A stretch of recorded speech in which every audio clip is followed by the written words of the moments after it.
بسم اللہ الرحمن الرحیم. اسٹوڈنٹس آف پاک گیریزن کالج، السلام علیکم. امید ہے کہ آپ لوگ خیریت سے ہوں گے. پچھلی تمام اسائنمنٹس آپ نے اچھی طرح تیار کی ہوں گی. ڈیئر اسٹوڈنٹس، اس وقت چیپٹر نمبر 1 جو ہمارا چل رہا تھا اس کے اختتام کی طرف ہم بڑھ رہے ہیں، جو کہ تحریک پاکستان کے متعلق ہمارا چیپٹر تھا. چیپٹر نمبر 1 انتہائی امپورٹنٹ چیپٹر تھا آپ کا، جو کہ ہمارے آخری مراحل میں جا رہا ہے. آج جو ہمارا لیکچر ہے وہ سوالات کے جوابات ہیں جو کہ آپ نے بذریعہ واٹس ایپ ہم سے پوچھے ہیں، اور کچھ سوالات جو بورڈ پوائنٹ آف ویو سے انتہائی اہم ہیں، وہ سوالات آپ کے سامنے آج تھوڑے ڈیٹیل کے ساتھ ڈسکس کرنے ہیں.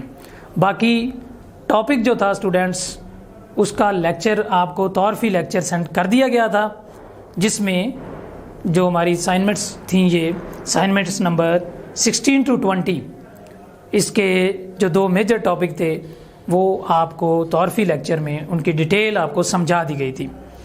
تو آگے بڑھتے ہیں اسٹوڈنٹس اسائنمنٹ نمبر 16 سے لے کر 20 تک کے سوالات کے جوابات کی طرف.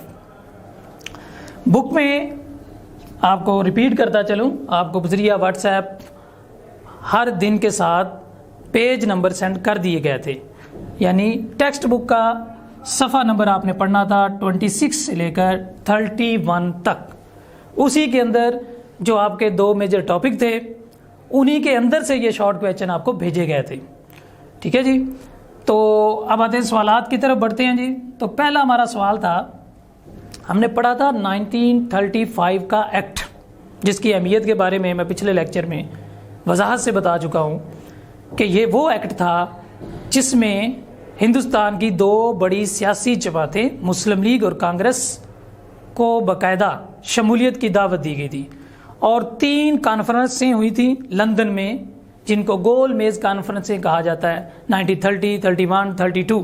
ان کی روشنی میں یہ ایکٹ ترتیب دیا گیا تھا، اور یہ وہی ایکٹ تھا جس کے تحت پاکستان کا پہلا نظام حکومت چلایا گیا تھا. تو اس ایکٹ کے تحت پہلا ہمارا سوال ہے، گورنر جنرل کے اختیارات کیا تھے؟ گورنر جنرل کے اختیارات کیا تھے؟ نمبر 1، جو اقلیتوں کے حقوق تھے، اقلیتوں کے حقوق، یہ 2 اختیارات آپ سے پوچھے گئے تھے پیپر کے اندر، اسائنمنٹ کے اندر. نمبر 1 اقلیتوں کے حقوق، نمبر 2 برطانیہ کی تجارت کو ترجیح دینا. برطانیہ کی تجارت کو ترجیح دینا.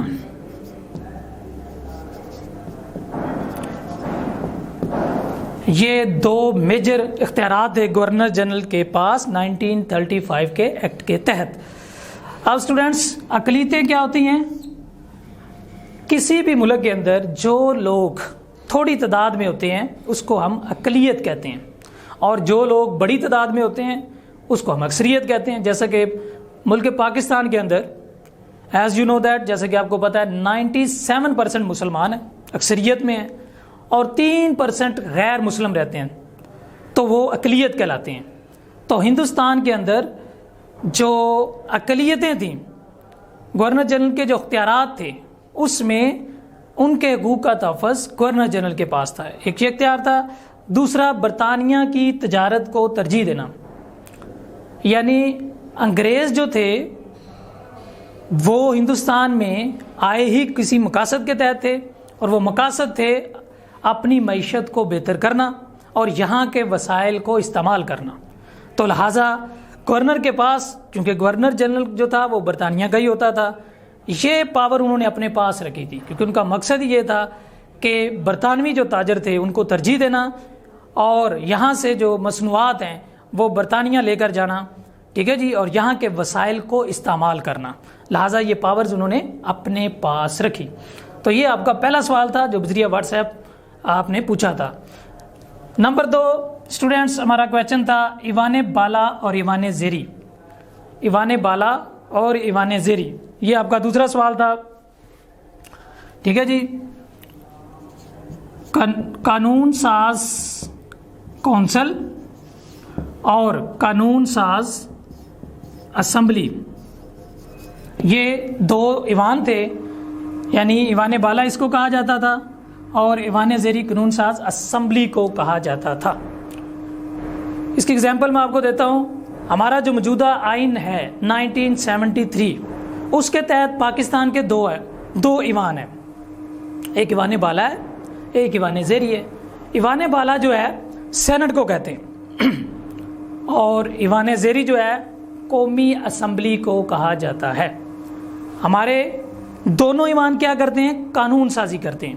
ایوان بالا کے اندر یعنی سینٹ کے اندر اس وقت 104 افراد موجود ہوتے ہیں اور وہاں پر ایوان بالا میں تمام صوبوں کی ایکول نمائندگی ہے، یعنی پنجاب سے بھی اتنے کینڈیڈیٹ ہیں، سندھ سے بھی اتنے ہیں، KPK سے بھی اتنے ہیں اور بلوچستان سے بھی اتنے ہیں۔ لیکن ایوان زیری جو ہے قومی اسمبلی، اس کے اندر 342 ارکان موجود ہیں اور وہ آبادی کے تناسب سے ہیں۔ اس طرح دو ایوان بنائے گئے ہیں۔ تو 1935 کے ایکٹ کے اندر بھی دو ہی ایوان تھے۔ ہمارے موجودہ دونوں ایوان کیا کرتے ہیں؟ وہاں پہ جو پارلیمنٹیرین ہیں وہ قانون سازی کرتے ہیں، کیونکہ قانون بنانے کا اختیار مقننہ کے پاس ہوتا ہے، یعنی پارلیمنٹیرین کے پاس ہوتا ہے، جو عوام کے منتخب نمائندے ہوتے ہیں۔ تو جمہوری طرز حکمرانی میں ان کے پاس قانون سازی کا اختیار ہوتا ہے۔ تو 1935 کے ایکٹ میں بھی کچھ ایسا ہی تھا، دو ایوان تھے، ایک کو ایوان بالا کہا جاتا تھا یعنی قانون ساز کونسل، اور دوسرے کو ایوان زیری کہا جاتا تھا یعنی قانون ساز اسمبلی۔ اور ان دونوں ایوانوں کا کام کیا تھا؟ ملک کے لیے قانون بنانا، ٹھیک ہے جی، 2/3 اکثریت کے ساتھ۔ یہ آپ کا دوسرا سوال تھا، اس کا جواب آپ کو سمجھا دیا گیا ہے۔ نمبر 3، تیسرے نمبر پہ 1935 کے ایکٹ کا تنقیدی جائزہ، تنقید کرنا، کرٹیسائز کرنا۔ دیکھیں جی، اب یہ آئین بن گیا تھا، اب کسی کو یہ اچھا لگا تھا، کسی کو برا لگا تھا، ہر ایک کو بات کرنے کا اختیار حاصل تھا۔ جیسے کہ آج کل ہمارا میڈیا آزاد ہے، اپوزیشن جو ہے وہ حکومت پر تنقید بھی کرتی ہے، اچھے کاموں کی تعریف بھی کرتی ہے۔ تو کرٹیسائز کرنا مطلب آپ اس میں سے جو خامیاں ہیں وہ ہائی لائٹ کرنا، اس کا مطلب ہوتا ہے تنقید کرنا۔ تو سوال تھا کہ 1935 کے ایکٹ کے تنقیدی پہلو بیان کریں، پوچھا تھا کہ 2 پہلو بیان کریں، آپ سے یہ سوال پوچھا گیا تھا، اور بورڈ کے اندر بھی عام طور پر 2 پوائنٹس جو ہیں وہ پوچھے جاتے ہیں۔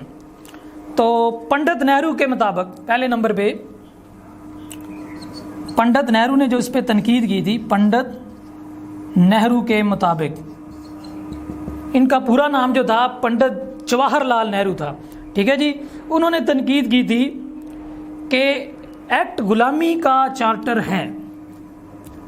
ایکٹ مین قانون، ایکٹ مین قانون، ایکٹ غلامی کا چارٹر ہے۔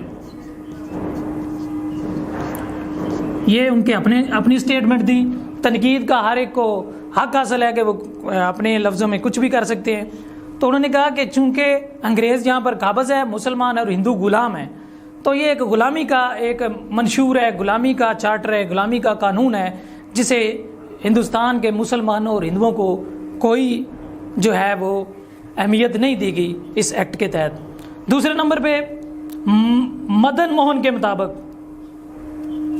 مدن موہن جو کہ کانگریسی لیڈر تھے پنڈت نہرو کی طرح، ان کے مطابق یہ ایک کھوکھلا ایکٹ ہے، یہ ایک کھوکھلا ایکٹ ہے۔ باقی یہ 2 تنقیدی پہلو تھے 2 بڑے لیڈران کے اس وقت کے کانگریس کے، جنہوں نے اس ایکٹ پر جو ہے وہ تنقید کی۔ تو اس کے بعد جی آپ سے پوچھا گیا تھا کویشچن، قرارداد پاکستان کے 2 بنیادی نکات لکھیں، یعنی اس قرارداد کے پیش ہونے کی، پاس ہونے کی اور قرارداد پیش کرنے کی جو میجر وجوہات ہیں، کوئی 2 بیان کریں۔ آپ کو پتہ ہے کہ 1940 کے اندر 23 مارچ کو سارے مسلمان مسلم لیگ کے 27ویں اجلاس میں، سالانہ 27ویں اجلاس میں اقبال پارک لاہور میں اکٹھے ہوئے تھے، اور وہاں پر ایک قرارداد پیش کی گئی تھی جس میں مسلمانوں نے اپنی منزل کا تعین کر لیا تھا، سیپریٹ ہوم لینڈ کا ارادہ کر لیا تھا، اور حکومت کے سامنے کچھ پوائنٹس رکھے تھے جو اس قرارداد کے نکات کہلاتے ہیں۔ وہ پوائنٹس کیا تھے؟ نمبر 1، ایک پہلو پوائنٹ تھا اس میں اقلیتوں کے حقوق کا تحفظ.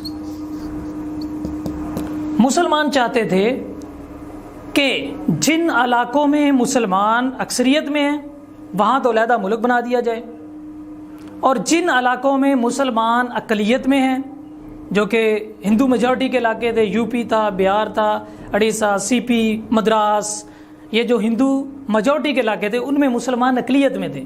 تو قرارداد میں ایک پوائنٹ رکھا گیا کہ جن علاقوں میں مسلمان اکثریت میں ہیں وہاں تو علیحدہ ملک پاکستان بنا دیا جائے، لیکن جہاں پہ مسلمان تھوڑی تعداد میں ہیں ان کے حقوق کے تحفظ کی ہمیں یقین دہانی کرائی جائے. یعنی یہ مسلمانوں نے 1940 کے اندر آپ کے اقبال پارک موجودہ لاہور کے اندر جہاں پہ مینار پاکستان بنا گیا یہاں پہ یہ بات ایک نکات کی شکل میں بھی. دوسرا جو اس کا نکات تھا، تقسیم کے علاوہ کوئی بھی بات قبول نہ ہوگی. تقسیم کے علاوہ کوئی بھی بات قبول نہ ہوگی. آپ کو پتہ ہے 1940 سے پیچھے مسلم لیگ کے پلیٹ فارم پہ مسلمانوں کے حقوق کے تحفظ کی کاوش کرتے رہے، مسلمانوں کی حکومت میں نمائندگی کی جدوجہد کرتے رہے، سیپریٹ ہوم لینڈ کی نہیں کرتے رہے. لیکن 1940 میں آ کے مسلمانوں نے فیصلہ کر لیا کہ مسلمانوں کے حقوق کا تحفظ کیسے ممکن ہے. مسلمان اس نتیجے پر پہنچے کہ وہ سیپریٹ ہوم لینڈ کی شکل میں مسلمانوں کے حقوق کا تحفظ ہو سکے گا. لہٰذا مسلمانوں نے اپنے جو بنیادی نکات تھے قرارداد پاکستان کے ان میں دوسرا پہلو رکھا کہ حکومت ہم سے تقسیم کے علاوہ تو کوئی بات نہ کرے. اب ہمیں وہ یہ کہے کہ ہم آپ کو اتنی وزارتیں دے دیتے ہیں، اتنی سہولیات دے دیتے ہیں، یہ آپ کے تحفظات ہیں ہم دور کر دیتے ہیں. مسلمانوں نے فیصلہ کیا کہ ہم نے کوئی بات نہیں ماننی، ہم نے بات ماننی ہے کہ پہلے تقسیم کی بات کرو، کیونکہ ہمارے حقوق کا تحفظ تقسیم کی شکل میں ہی ہو سکے گا. تو یہ دو بڑے میجر قرارداد پاکستان کے بنیادی نکات تھے جن کی روشنی میں مسلمان 23 مارچ جو کہ 3 دن قرارداد جاری رہی تھی، مسلمان اس میں اکٹھے ہوئے تھے پورے ہندوستان سے.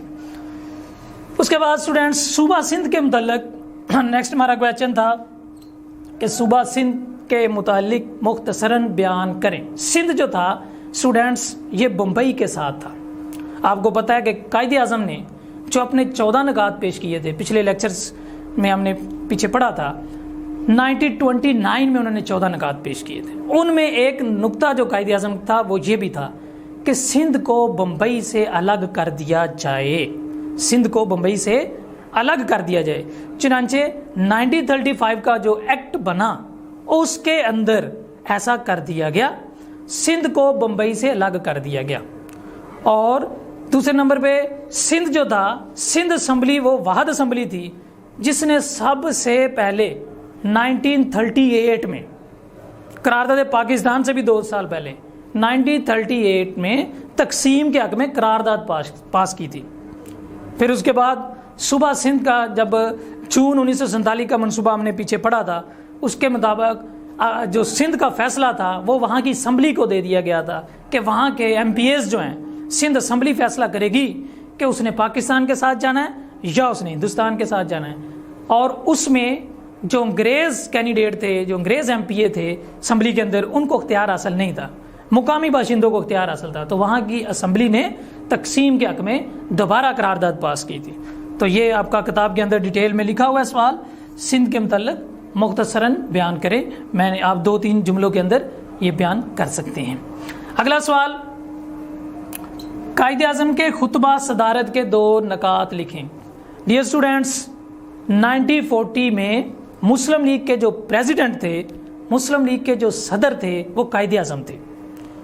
تو قائد اعظم نے صدارتی خطاب جو کیا، آخر میں جو اپنا خطبہ دیا، اس نے پوچھے ہیں کہ 2 جو اہم نکات ہیں وہ بیان کریں. تو انہوں نے ایک پوائنٹس ریز کیا تھا جس میں انہوں نے ڈیٹیل سے بات کی تھی کہ مسلمان ایک علیحدہ قوم ہے، مسلمان ایک علیحدہ قوم ہے. اس کے بارے میں انہوں نے ڈیٹیل سے بات کی کہ صدیوں اکٹھے رہے ہیں مسلمان اور ہندو، یہ آپس میں گھل مل نہیں سکے. یہ 2 مختلف نظریات ہیں. ہندو مندر میں جاتے ہیں، مسلمان مسجد میں جاتے ہیں۔ ایسا کبھی نہیں ہوا کہ مسلمان مندر میں جائیں یا ہندو مسجد میں چلے جائیں، ایسا تو ہوا ہی نہیں ہے۔ ہندو جو ہے کئی خداؤں کو پوجتے ہیں، مسلمان ایک خدا کو پوجتے ہیں۔ مسلمان جو ہیں وہ جو بندہ فوت ہو جاتا ہے اس کو دفناتے ہیں، جبکہ ہندو جلاتے ہیں۔ تو صدیوں اکٹھا رہنے کے باوجود یہ قومیں آپس میں گھل مل نہیں سکی، تو پھر یہ آگے بھی گھل مل نہیں سکتی۔ لہٰذا انہوں نے کہا کہ مسلمانوں کے حقوق اور ہندوؤں کے حقوق کا تحفظ تبھی ممکن ہے کہ مسلمانوں کو ایک علیحدہ وطن دے دیا جائے، کیونکہ صدیوں اکٹھا رہنے کے باوجود ایسا نہیں ہو سکا کہ یہ مل جل کر رہ سکے، تو آگے کیسے رہ لیں گے؟ تو لہٰذا ہندوستان کی بہتری یہی ہے کہ دونوں قوموں کو جو ہے اکثریت کے ساتھ، جہاں پہ ہندو اکثریت علاقے ہیں وہاں پہ ہندوستان بنا دیا جائے، جہاں مسلمانوں کی اکثریت کے علاقے ہیں وہاں پہ پاکستان بنا دیا جائے۔ تو یہ میجر بات قائد اعظم نے پہلی کہی تھی۔ دوسری جو انہوں نے کی، انہوں نے کہا تھا کہ انڈیا ایک بر صغیر ہے، انڈیا ایک بر صغیر ہے، یعنی انہوں نے کہا کہ انڈیا ایک ملک نہیں ہے، کسی ایک قوم کا وطن نہیں ہے۔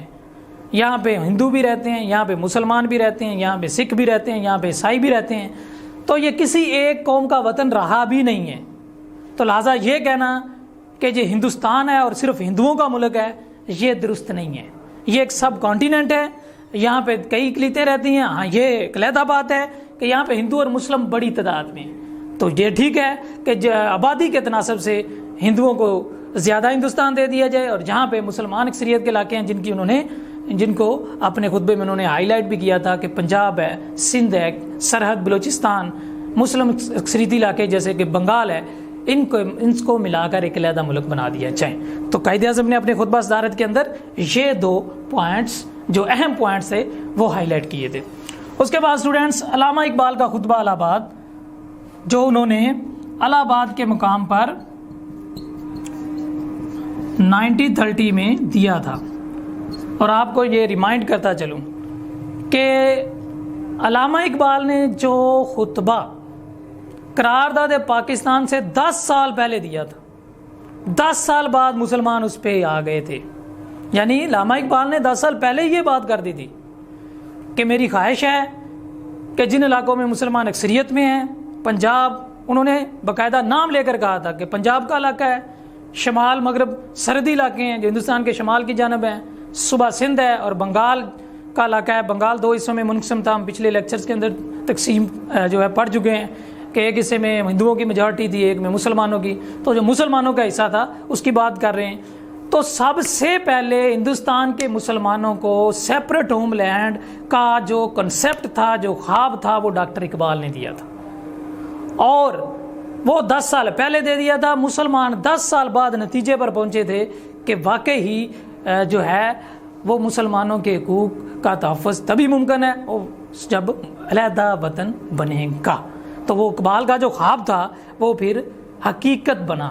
اقبال تو زندہ نہ رہے، لیکن ان کا وہی خواب جو انہوں نے 1930 میں دیکھا تھا، قائد اعظم محمد علی جناح کی سرکردگی میں مسلمانوں نے وہ پاکستان حاصل کیا تھا۔ تو ڈاکٹر اقبال کا یہ خطبہ بھی آپ کی ٹیکسٹ بک کے اندر موجود ہے۔ آپ ڈیٹیل میں، آپ نے چونکہ اس پہ سوال کیا تھا کہ تھوڑا اس کو ڈیٹیل میں سمجھائیں، تو میں نے ذرا آپ کو اس کو تھوڑی وضاحت کر دی ہے، باقی یہ موجود ہے بک کے اندر۔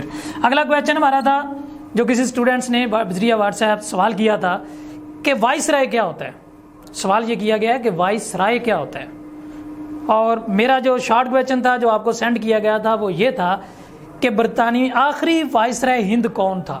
اس کا میں جواب لکھ دیتا ہوں کہ آخری وائس رائے ہند لارڈ ماؤنٹ بیٹن تھا۔ لارڈ ماؤنٹ بیٹن یہ ہندوستان کے آخری وائس رائے تھے۔ اس سے پہلے لارڈ پن، لارڈ کرزن یہ وائس رائے رہ چکے، لارڈ ویول یہ وقتاً فوقتاً وائس رائے ہندوستان رہ چکے تھے۔ اب وائس رائے کا سوال پوچھا گیا تھا، وائس رائے کا مطلب کیا ہے؟ اسٹوڈنٹس یہ 2 لفظوں سے ماخوذ ہے، وائس رائے۔ وائس کا لفظ آپ عام طور پر سنتے رہتے ہیں انگلش میں، ہم اردو میں اس کو کہتے ہیں نائب۔ وائس ہم کہتے ہیں نائب، جیسے کہ کوئی کرکٹ کی ٹیم ہے یا کوئی بھی ٹیم ہے، ایک کیپٹن ہوتا ہے، ایک اس کا نائب ہوتا ہے، تو نائب کے پاس کیپٹن کے بعد اتنے اختیارات ہوتے ہیں، تو کپتان اپنا نائب منتخب کرتا ہے۔ تو ڈیئر اسٹوڈنٹس، جو وائس تھا رائے جو خاندان تھا نا ہندوستان کے اندر، برطانوی، جو کہ ہندوستان کے اندر حکومت کر رہا تھا، وہ رائے خاندان کر رہا تھا، اپنا وہ ایک نمائندہ بھیجتے تھے، اپنا ایک نائب بھیجتے تھے۔ اصل وزیر اعظم برٹش میں ہوتا تھا، برطانیہ میں ہوتا تھا، وہ اپنا ایک نائب ہندوستان میں بنا کر بھیجتا تھا، چونکہ اس کو وائس بنا کر بھیجتا تھا اس لیے وائس، اور رائے خاندان سے بھیجا جاتا تھا اس لیے وائس رائے۔ تو وائس رائے کا مطلب یہ ہے۔ تو یہ آپ کا سوال امید ہے کلیئر ہو گیا ہوگا۔ اس کے بعد اگلا سوال ہے، کل جماعتی کانفرنس میں شامل مسلم لیگی وزراء کے نام لکھیں۔ سوال کیا گیا تھا کہ کل جماعتی کانفرنس تھی کیا؟ اسٹوڈنٹس نے، کسی نے سوال کیا ہے کہ کل جماعتی کانفرنس تھی کیا؟ وزراء کے نام تو نہیں پوچھے، لیکن میں لکھ دیتا ہوں کہ ان میں جو مسلم لیگی وزراء تھے ان میں ایک قائد اعظم تھے، سردار عبدالرب نشتر تھے، اور لیاقت علی خان جو کہ بعد میں پاکستان کے پہلے وزیر اعظم بنے۔ یہ 3 مسلم لیگی وزراء اس کانفرنس میں موجود تھے۔ ڈیئر اسٹوڈنٹس، یہ وہ کانفرنس تھی جو لارڈ ماؤنٹ بیٹن نے بلائی تھی، اور بلائی کیوں تھی؟ کہ ہندوستان کو تقسیم کرنا ہے، اس پر ساری سیاسی جماعتیں اپنے اپنے خیالات کا اظہار کریں کہ کیسے تقسیم کرنا ہے۔ یعنی ہندوستان کے تمام سیاسی جماعتوں کے نمائندے وہ اکٹھے ہوئے تھے، اور کس مقصد کے لیے اکٹھے ہوئے تھے؟ کہ ہندوستان کو تقسیم کرنا ہے، تو اس پہ کیا کیا آپ لوگوں کی رائے ہے۔ تو اس کانفرنس کے 2 اجلاس ہوئے تھے۔ پہلے میں لارڈ ماؤنٹ بیٹن نے اپنا پوائنٹ آف ویو رکھا تھا کہ اس مقصد کے لیے آپ کو بلایا گیا، آپ لوگوں کی کیا رائے ہے، آپ یہ فیصلہ کریں۔ پھر اس کا دوسرا اجلاس ہوا تھا۔ دوسرے اجلاس میں ایک جو تھا وہ فیصلہ ہو گیا تھا کہ کیسے کیسے اس کی ڈیوائیڈیشن ملک ہندوستان کی کرنی ہے، اور بعد میں پھر اسی کانفرنس کی روشنی میں جو تھا جون 1947 کا پلان بنا تھا، جس کے تحت صوبوں کی آگے تقسیم کر دی گئی تھی۔ تو یہ کل جماعتی کانفرنس کا کنسیپٹ آپ نے پوچھا تھا، آپ کو بتا دیا۔ اس کے بعد اسٹوڈنٹس آخری سوال جو ہمارا تھا کہ برصغیر میں موجود 2 غیر مسلم اکثریتی صوبے کون کون سے تھے؟ برصغیر میں موجود غیر مسلم اکثریتی صوبے کون کون سے تھے؟ تو ڈیئر اسٹوڈنٹس، یہ بک پہ بھی لکھا ہے، میں پھر بتا دیتا ہوں۔ U P. اب ایک اسٹوڈنٹ نے سوال کیا تھا، سر یو پی کا کیا مطلب ہے؟ اتر پردیش۔ یو پی کا مطلب ہے اتر پردیش۔ پردیش ہندی کا لفظ ہے، وطن کو کہتے ہیں، ملک کو کہتے ہیں۔ تو یو پی کا مطلب ہے اتر پردیش، یعنی باہر والا علاقہ۔ اور ایک لفظ، ایک صوبہ تھا سی پی۔